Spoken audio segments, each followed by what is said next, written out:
Now let's turn to Australia, where a hearing is underway to decide whether unvaccinated tennis superstar Novak Djokovic can remain in the country ahead of the Australian Open.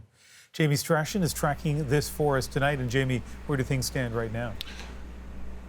Well, Ian, much of the hearing so far has been submissions made by Novak Djokovic's lawyers.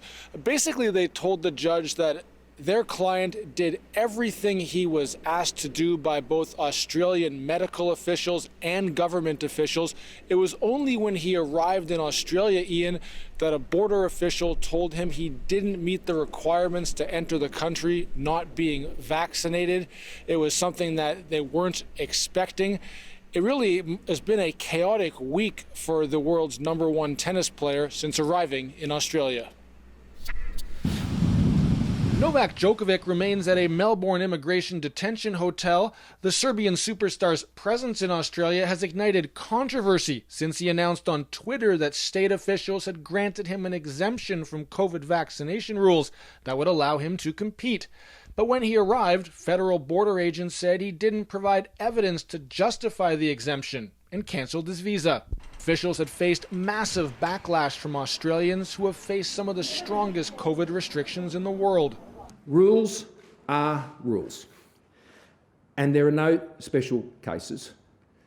Rules are rules. Djokovic's lawyers confirmed he is unvaccinated, but say he caught COVID in mid-December, grounds he used to apply for exemption. It appears state and Australian tennis officials agreed, but federal officials did not. People are welcome in Australia, but if you're not double vaccinated and you're not an Australian resident or citizen, well, you can't come.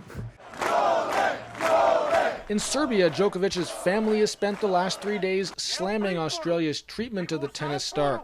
Djokovic has faced scrutiny because of his skepticism about COVID and vaccination. In June 2020, while the rest of the sports world paused, he hosted a charity tournament in Serbia with little masking or distancing.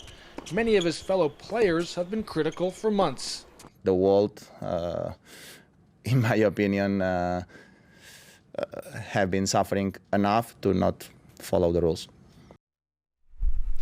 And Ian, government lawyers have just begun making their submissions. No word on when the judge will come back with a decision, but obviously time is of the essence here. The first Grand Slam of the season, the Australian Open, starts in only a few days. It's a tournament that Novak Djokovic has won a record 9 times. Whether he'll get a chance to win a 10th remains to be seen.